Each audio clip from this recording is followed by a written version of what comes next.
Community Forum is sponsored by the Easton Grange 196 and a friend of Yardley Wood Rink and the Easton Lions Club.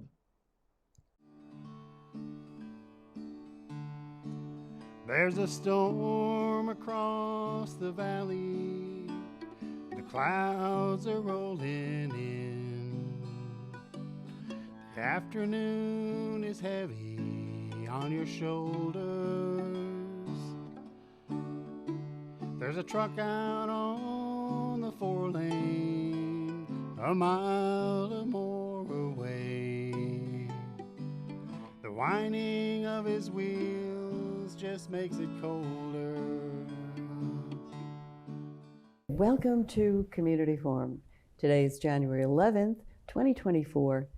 Your host, Priscilla Almquist-Olsen, and I am so pleased to welcome today on our show Jamie Stebbins, who is a select board member and represents all of you, and Andy Williams, who is the chairman of the Municipal Building Committee, a committee that maybe many of you are not familiar with. So today we're going to inform you, advise you, and bring you up to speed on people who are serving your interests in town. So welcome, Jamie. Yeah. Welcome, Thank you. Andy. Okay, we'll start with Andy. Tell us, what is the Municipal Building Committee? You're the chairman, you ought to know. I do know indeed. The Municipal Building Committee was formed in the mid-1990s, shortly after the RO school was built. And the committee has two charges, basically. One is that we provide oversight on any capital upgrade to any municipal building in the town that's valued over $500,000. And secondly, we have a duty to inspect every municipal building every 5 years and work with the director of the DPW, Dave Field, to ensure the buildings are being properly maintained. So that's basically the charge that we have. Okay, well, and you have been very busy lately. Isn't that the case? Very busy indeed the last few years. And we did a vote in order to support new buildings.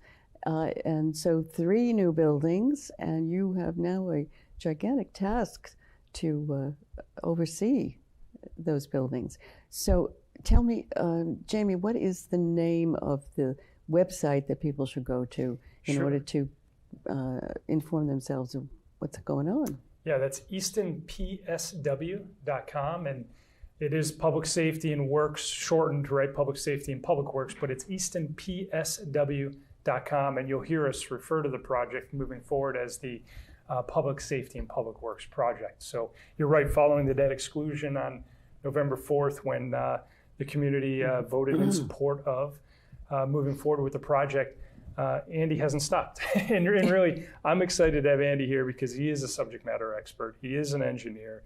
He's been with this committee long before the real feasibility work even began, but back to the Dora Whittier days when we were looking at the need to replace these buildings and how obsolete they'd become and how they're no longer able to support programmatically our needs as a community. So excited to have Andy as the oversight chair and just being a part of that committee and working with him.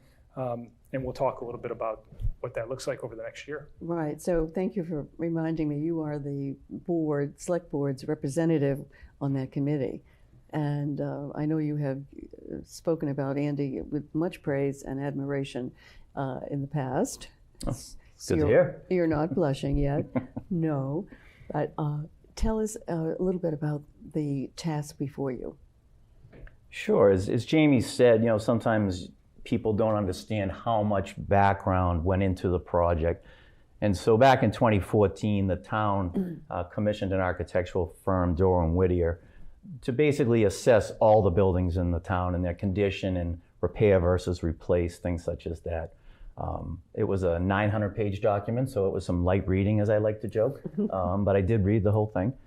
And basically that kind of set forth a framework of the priorities of replacing buildings in the town.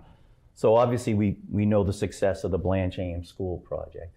So that really became the priority from that study. And that is pretty much wrapped up. There's a couple things on the closeout project. So now that that's done, the shift has really been since that time, probably since 2021, towards the public safety buildings. And so, as I mentioned, every 5 years, we do an inspection. So in 2019, the Municipal Building Committee inspected the 3 fire stations, the police station, the DPW building. And so as part of that, in 2019, obviously 2020 was COVID, so not a lot was done at that point. But 2021 is when the focus again resumed, that those buildings needed to be studied as far as whether we could repair them or replace them. And that's when the feasibility study was proposed to the town in 2021. And that was an appropriation of $500,000 to do a feasibility study on the project. And that is a requirement by state law, is it not, a feasibility study? Yeah, in all construction, there's kind of a natural rhythm to construction. So typically in a building project such as this, you would always start with a feasibility study. And that would include things such as, can you repair, can you replace? What are the program needs? What are the departments need in today versus when these buildings were built? Some of these buildings were built in the 1950s. So obviously the town has changed quite a lot since then. So all of that goes into a feasibility study, and based on that, you come out with certain options, and you start to look at what we call a schematic design, which is starting to look at what would the buildings look like, where would you put the buildings, things like that. Wow. And, I grew up in the 50s. I don't look that old, but I did. And we had 6,000 residents here in Easton in the 50s, 6,000. And now we have probably close to 26,000. Correct. Yeah, so we have a changed milieu, obviously. And so the needs, and especially I think at the police department, it's grown from when my mother was growing up here, there was one police officer. And he did not have a car. He sort of walked up and down Main Street. I don't know what happened to all the other villages in Southeastern, and my mother always said he was overweight and the kids chased him. Or he chased the kids. They did something. He tried to catch them and he couldn't. There was a police station had a one cell lockup on Mechanic Street. It's now a law office. Some of you have seen that as you take a right or left off of Main. It's right there on the left. And so at one time there were 3 officers, and when I was growing up there were probably no more than 10. And we knew them all, and interestingly enough, they were very wonderful with kids. They always gave them second chances, and maybe third, drove them home to their parents where they got a real shellacking, and the cops never saw them again. But anyway, those are the old days. It's quite different today. How many officers do we have, Jamie, now? We're about 40 today, and I will say, while it is different, the community outreach is we're back to that, right? Back to understanding that worked back then. When police officers built and established a trust and relationship with community members and with children. And so you see that happening again, where our police department is very thoughtful in its approach to really all ages of citizenry, and making sure that, you bring it back to the family to handle disciplinary action when you can, and at the same time create trust. Right. And those films of all the facilities, but I think especially the police facility, showed how cramped everything was. I mean, you think of 40 officers. Obviously, they're not all there on the same time, but it's very problematic. And I'm so pleased that it passed, and that you're on the way, Andy, to guiding the construction. So tell me, what is the next phase?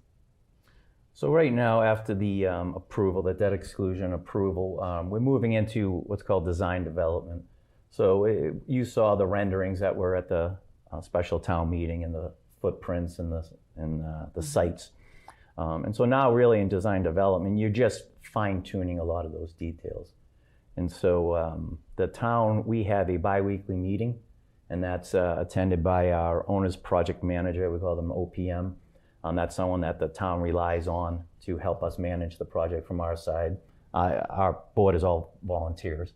So, and designer is involved in that. So our designer is Castle Booz, and the public works section is being done by Weston and Sampson. Our OPM is the same firm that we use for the school, PMA Consultants. So what does OPM stand for? Owner's Project Manager. Okay. So, and we've had such a successful project with them, you know, for the Easton Early School project, that we've brought them on for this next project as well. And isn't the architectural firm responsible for the municipal building in Mansfield? Correct. So you're using the same one, and that's quite, most of us have passed by that, and it's pretty impressive.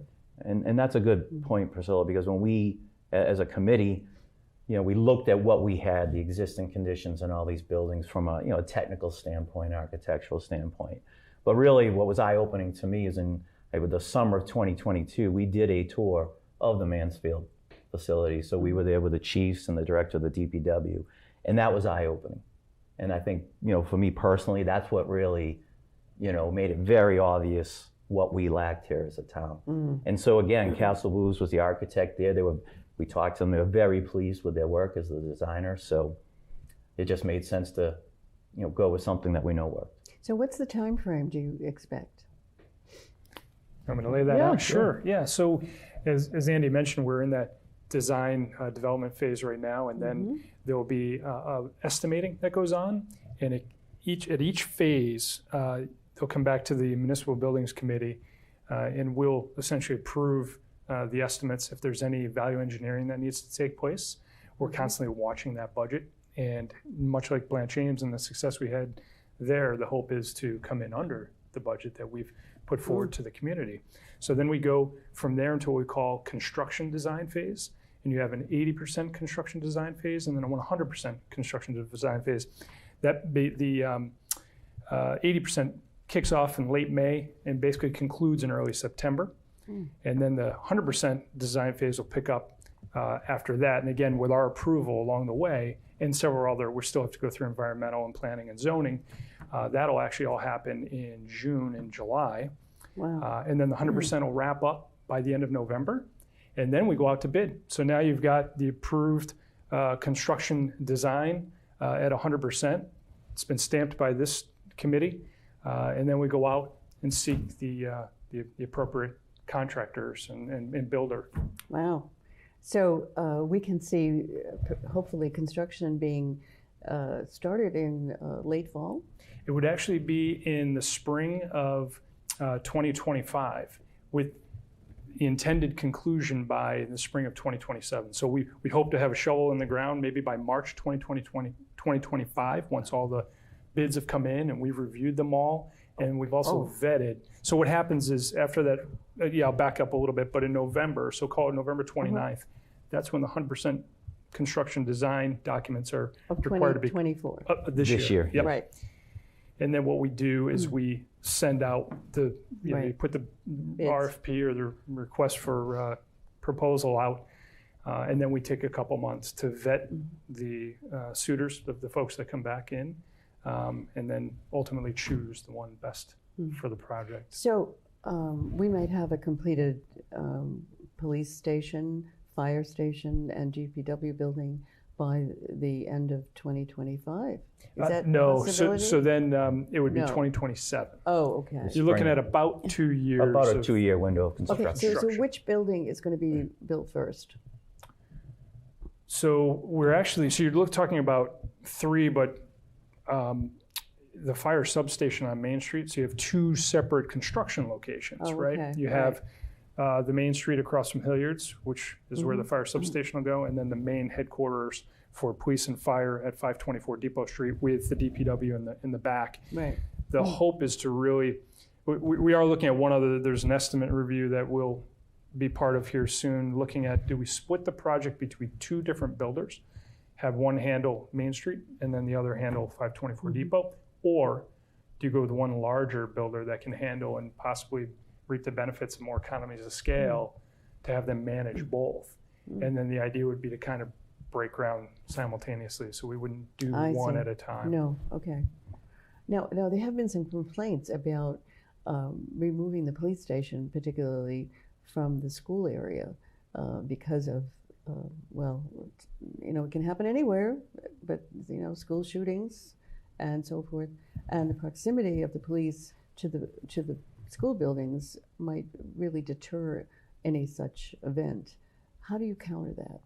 So we're sensitive to, obviously, our constituents had voiced that, and what we did was worked very closely with the school department and have run many simulations to include actual responses. Some of them weren't simulated. We actually had alarms going off at Blanche Ames, brand new building. We're still working out some of the kinks there. So we had real world responses. Really? And what we found was very similar to all the simulations we had run, which is we all know that the police don't hang out in the police department. Once they get their orders for the day, they go out to their sectors.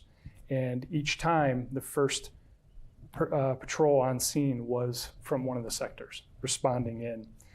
There's nobody to run from the police department to one of the schools to help out. It's going to be coming from one of the patrol sectors that they're out on. The other thing is the fire department. If you have an instance where you need to create a cordon, maybe someone's called in a threat to the schools, the fire department's now inside that cordon. The first thing they do when a threat like that comes in is move apparatus and get it out of the cordon area. So they're actually moving away from the building and to set up command and control, because they can't have it within that area that's potentially affected. I see. Wow, those are great arguments. And everybody, there's so few people in the police headquarters at a time, so that's sort of irrelevant, isn't it? As responders. And we have now, which is great, that the community a few years ago opted to put full-time school resource officers in place. And it used to be that we split with Southeastern Regional, and that's a lot of school to cover. And now we have dedicated. Southeastern Regional has one, Easton Public Schools have one, and then all of our, we have a lot of teachers, including the school nurses who are first aid and folks that are trained and prepared to respond as well as first responders. Yeah. And I think one of the things that I've actually found very interesting being on the committee is that you get to interact with Chief Boone and Chief Alexander, and we've learned a lot. As a person who's an engineer, you don't get to see the police and fire and what they do. And so, once Chief Boone explained how they patrol the town, it made a lot of sense. And he had, at the special town meeting, he had explained that to folks. And even as part of the project, they do commission a special firm to actually study the response times of the actual, not the police, but the fire and the rescue.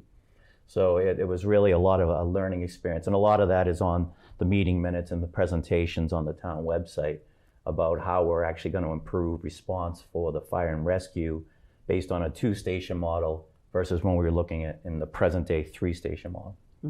Wonderful. What do you expect the fire department and the police department and the DPW to increase their employees in the future? Is there any planning for that, especially DPW, because they have been really stretched in terms of employees and people power? I don't like to use manpower. Well, I'll say this, you're asking a great question. The project is really doesn't involve, because there's a debt exclusion, we're building that, and that's outside of operational funding for the community, that we'll be able to continue to look at any structural deficit, which is what you're alluding to with the manpower at DPW today. But we'll continue to handle that on an annual budget cycle and look at the potential to add additional bodies to alleviate, you're right. And also the choice of location. I think how many acres? I mean, it's a gigantic piece of property. So you can always add on to any of these buildings, right? Well, the goal, and the reason we've designed it the way we have, is we forward engineered, much like we did with Blanche Ames, and we looked at, what might it look like in 10 or 15 or 20 years from now? And really, we've engineered out to like 30 years. So we don't have to go back and add on to these buildings, but we'll have some capacity within. I see. To expand. Yeah, and a lot of the facilities within the buildings, as you mentioned, back in the 50s, when you think of the fire department, it was all men. And so, there's constraints in the current buildings, with that. So these new facilities, they're all individualized bunk rooms, bedrooms, things like that. There's a larger muster room for the DPW. So basically, like Jamie said, when you design a building like this, you're looking, a useful life of 50 years and hopefully maybe 75, if you maintain it properly. So we're trying to think that far ahead. That's wonderful. So tell me, what's going to happen, Jamie, to the existing buildings that Blanche Ames replaced? So we've already seen that Murrow Hall, we've entered into and actually executed purchase and sale of Murrow Hall back to Stonehill College. Oh. And with that came the land agreement for the parcel on Main Street where we're putting the fire substation and a long-term lease agreement. So that's that one. Parkview is obviously gone. And I know that for a lot of folks that was a sentimental, to see Parkview, but that was the final phase of after construction was completed of the new school. We took down Parkview and then created all the beautiful playground spaces that we have now. And then Center School is still being evaluated and looked at for recreational purpose, right? The voters said during town meeting that they didn't want there to be any residential building there. And so now you've got the opportunity for an organization that has recreational. Yeah, no, I understand that the Old programs. Colony has expressed an interest. Is that their interest? Yeah, so they're still looking at the P&L, what it would cost to construct and then to operate, and then for them it's looking at the number of units or the number of memberships you have, and can it sustain because you'll end up financing a good chunk of that. To do a project like that is pretty massive. So they're going through the feasibility portion of that right now. Yeah, and the Center Street is so large, and the way it's constructed, it's just one story, isn't it? Yes. The Center School, yes, very similar construction to Parkview. So it would be easy to compartmentalize that building. So it wouldn't necessarily have to be one purchaser. It could be several. Well, the building itself will be removed, will come down, because that was one of the big issues we had. Oh, really? In not being able to modify or bring that up to programmatic needs was we couldn't add on. You have asbestos throughout that building. Okay, so that's going to be taken down, and and whoever purchases the land is going to build on it. They'll be the ones required to take it down too. Yeah. So they will. Yes, so they'll have to pay for the cost of removal and remediation. So when you do this, much like when Parkview came down, it was basically a tented. It was very carefully deconstructed. It's not like it used to be in the old days where you brought in a wrecking ball and you just knocked everything over, threw it in dumpsters and sent it on its way. They actually separate materials by wood, metal, sheetrock. Yeah, for recycling and things, sure. And then if there's asbestos, they don't want it to get airborne. Right. So Center Street is filled with asbestos. I didn't realize that. Yeah. A lot of it was remediated. That was built back in the days of steam. So back then steam pipes were typically insulated with asbestos, but I believe there's limited asbestos maybe back in the boiler room versus like above the classrooms. Because my own children went there, so I felt good about having them there. Yeah, so I felt good about them being there. And then they would go through the same process we just did, which is a feasibility study. If someone looked at the parcel and maybe they could save the building, they would. It's always about repair versus replace. And one of the things we looked at when it came to public safety and the DPW is there's a lot of risk in renovation. People remember the high school project, and the builder, I believe the builder went out of business on that project. So there's always a lot of risk there. So I would suspect that the agreement will state what the purposes of the purchases would be, and that purpose would dictate the cost to the purchaser to purchase, right? Correct. I believe it's all public bid. Correct. Correct. And you have control. I think the select board has control as to who actually gets the parcel. That's yes, right. And I think that for many residents and taxpayers, that is a concern. because they said, well, if you can get funds, actual money for some of this, we can put that toward reducing the tax burden, especially on seniors. Now, I spoke to Connor Reed, and he told me that Senator Timilty has a bill into the legislature. And Jamie, you want to talk about that a little bit? Yeah, and that goes back to when we talked about trying to offset some of the tax burden for a project like this when we do a debt exclusion. And so there is a circuit breaker, and we're trying to create a municipal function to that. And that's what Senator Timilty and also Representative Doherty is involved as well, to allow us to, for folks who qualify, would be able to reduce their tax burden for the first 3 of the most costly years of the project, which will be once we're online, and I believe it's 27, 28, and 29. So not until the it actually hits. You're breaking ground. Okay, and have you heard about the prospects for that legislation passing and seniors in town getting the benefit of that? So we just sent letters this week, actually, by both Connor and Dottie, to the chair of both the Senate and so I think the majority leaders of both the Senate and the House, just reaffirming our position and our we appreciate that they're taking this up as well. So I think it would be within the next, I think is it May, whenever their next. They're kind of in a legislative cycle right now, so probably by summer we'll know. Good. Okay. And my understanding is that for those who qualify, the additional tax burden would be totally erased, 100%, right? The specifics that I would lean on Connor. I think you know more than I do at the moment because you probably talked to Connor a little bit about it, but I would want to refresh with Connor on the details. Yeah. Okay. But I mean, that's the impression I got from Connor Reed, our administrator. And that was good news because, and it's too bad that wasn't publicized prior to the vote, because I think the vote would not have been that close. I mean, it passed by 60 votes. I mean, it was shocking how close it came not to passing after the investment of time and energy and planning and all you folks doing your part to communicate the needs to the residents. And I think that was a big chunk. We seniors vote. Maybe the younger kids don't, but we do. And I think maybe in the future, Jamie, that information, if there is that kind of information, should get out so that people's concerns are allayed.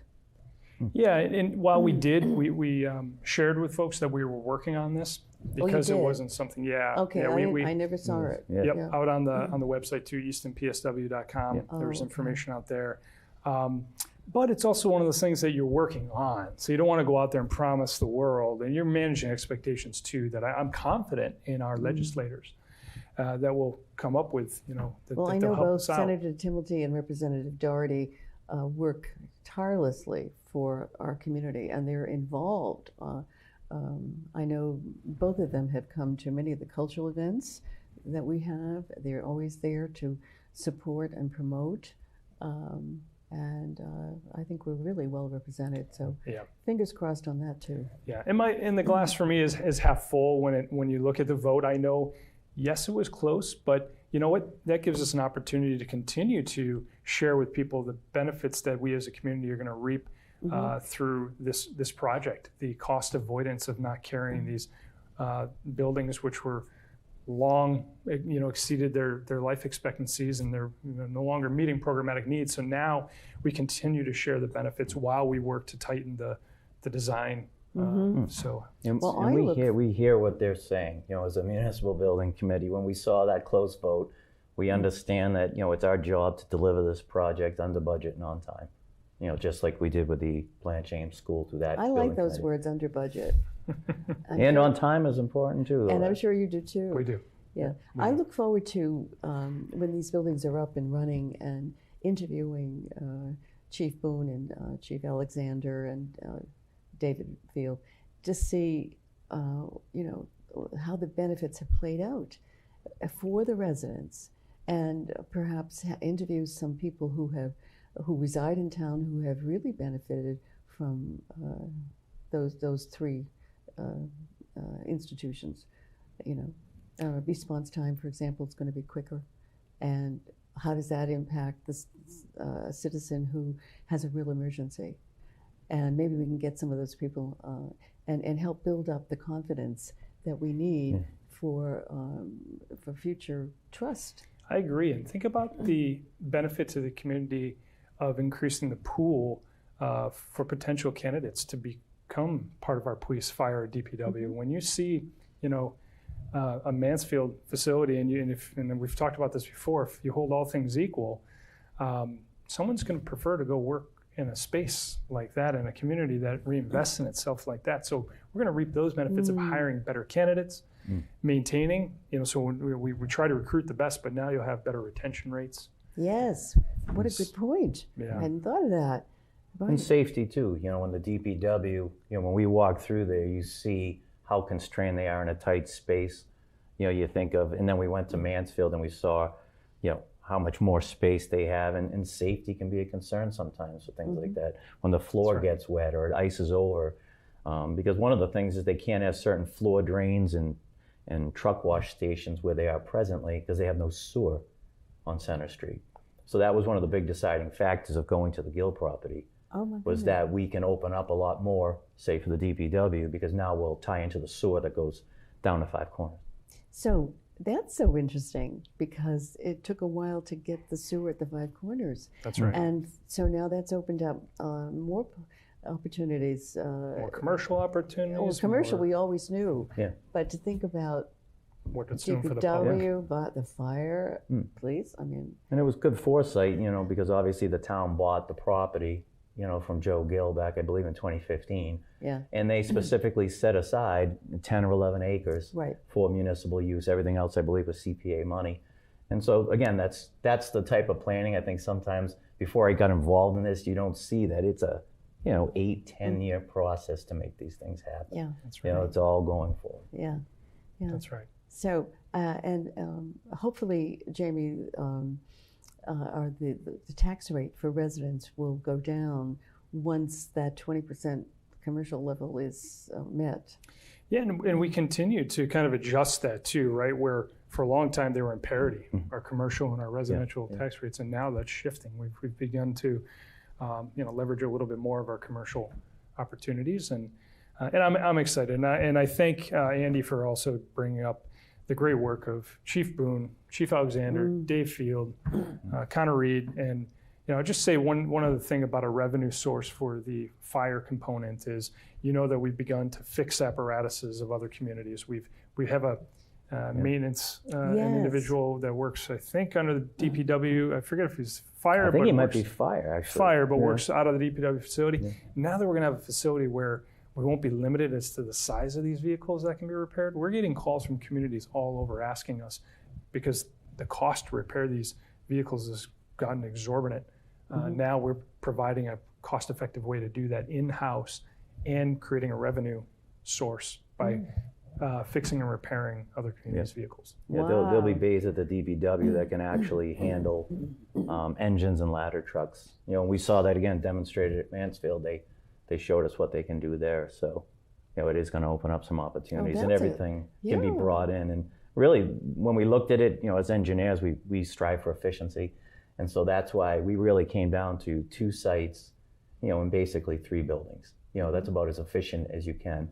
And I know that Dave Field, the DPW director, really was looking at, from a logistics standpoint, it's a lot easier to have your DPW right there with a fire and police because they do a lot of service for those departments. And so now everything's combined, it's a lot more efficient. Right, wonderful. And there's going to be a revenue producing stream built in there too. That's right. And bringing a benefit to other communities which have not been as lucky and fortunate as we to have these modern facilities.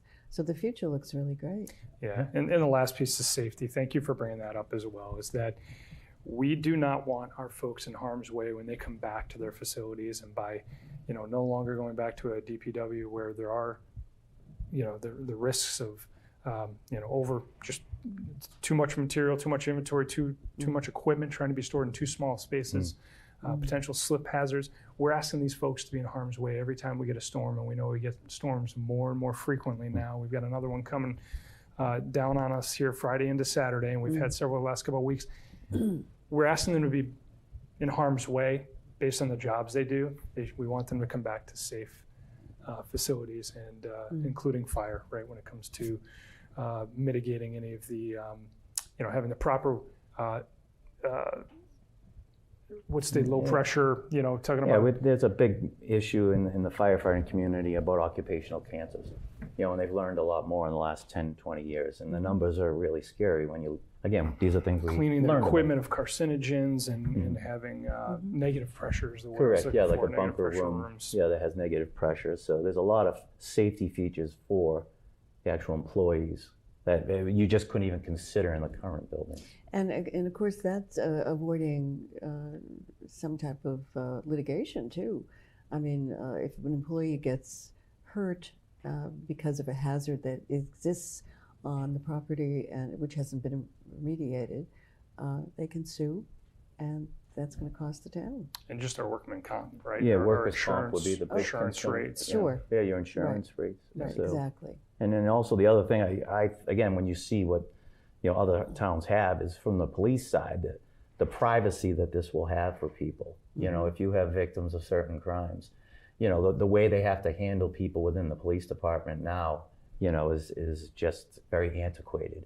So now they'll have interview rooms with privacy for people who want to come in. Right. So a lot of that, we're taking giant leaps with these buildings. That's wonderful. Okay, well, any parting words besides giant leaps?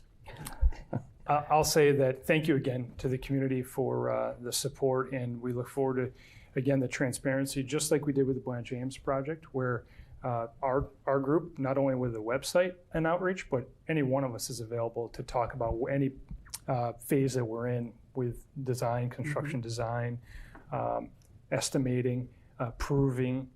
So at any point, if anyone wants to step in and learn where we're at and what's going on, and attend, all these meetings are public too. So this group meets, as Andy mentioned, about once a month. The Municipal Buildings Committee meets, and we please invite the public to come join and listen and ask questions. Great. Well, this has been quite an informative and engaging conversation. Thank you both. Andy Williams, Chairman of the Municipal Building Committee, serving as a volunteer, no payment, and Jamie Stebbins, who gets a mere $1,800 for the entire year, which is probably less than a penny. A tenth of a penny for what you do and the hours that you put in, Jamie. So thank you. Thanks for having us, and thanks for your support of the community and being an active, vocal member at our legislative body every town meeting. We appreciate that. Okay, yeah, I am rather outspoken. You raise good points and good information. Thank you. Well, I was born and raised in Easton. I'm an Easton native, and this town means a great deal to me. My mother was born on Jenny Lind Street in the back bedroom, and so I go back a long ways in terms of the history of this community, and I hold it dear. I love the town, and I love the way, Jamie and Andy, the care that you have taken to keep the values that this community started out with way back in the 1700, actually 60. There's a gravestone on 138 and Elm Street that dates from 1692. Wow. That's in the Congregational graveyard there. And for those of you who are passing by, it's right in the front. It's a gray stone, very old, and it's the first stone on the left. So when you pass, just take a look. It's just amazing. 1692. And if you have an opportunity to go to the Eastern Historical Society, and by the way, their open houses the 21st January from 12 to 4. There's a book that's this thick, very thick book, about 3 inches thick, called The History of Easton. And it was written by Reverend, help me out, having a senior moment, He was the pastor of the Unity Church, and that book was published in 1888 or 1886, and a sequel was done in 1970 by the Historical Society, and that book's available too. And this big book is only 10, and the sequel's 5. It's amazing. And the kinds of people that Easton produced, the doctors, the lawyers, most people don't have any idea how rich the culture and the people that represented that culture here in Easton. So if you have a chance and you'd like to read before you go to bed at night, read a chapter every night. You'll be just so surprised and proud of Easton. And we're proud of both of you. So thank you for joining me today. Thank you for having us. Thank you, Priscilla. Thank you. And thank you for viewers for joining. I hope you enjoyed this segment, learned a lot, I'm sure, and have more faith and trust in your public employees and all the volunteers on the committees. And if you want to get involved and have a say, think about volunteering for a committee. There are always openings. Go on the Easton website, check it out, and I know that you will be benefit from your service. Thank you for watching. Until next time, Priscilla Almquist-Olsen bidding you farewell. Community Forum is sponsored by the Easton Grange 196 and a friend of Yardley Wood Rink and the Easton Lions Club.